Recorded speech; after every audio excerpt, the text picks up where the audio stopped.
Farm work structured most days in Anglo-Saxon England. For ordinary people, farming was not one task among many.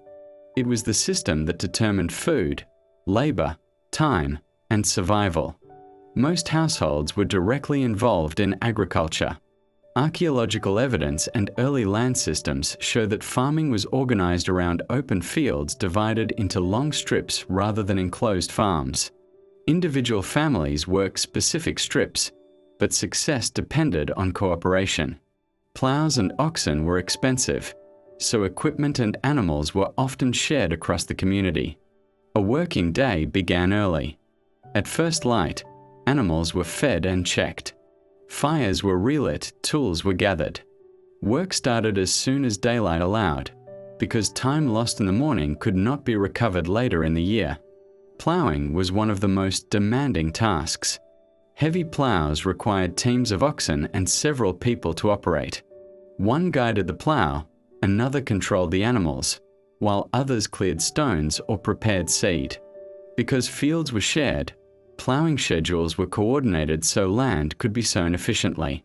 Timing mattered, late sowing reduced yields. Poor coordination risked failure not just for one household, but for the wider community.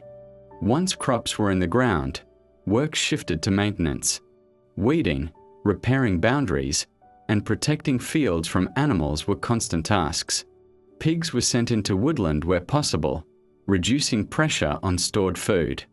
Haymaking was critical. Meadows were cut in summer to produce winter fodder for animals.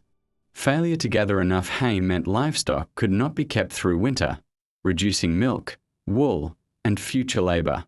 This work was urgent and labor-intensive, involving the whole household. Harvest was the most important period of the year. Grain had to be cut quickly before weather damaged it. Men, women, and children all took part. Crops were cut with sickles, gathered into bundles, and moved for storage. Loss at harvest could not be replaced. After harvest, fields were cleared and animals grazed on leftover stubble.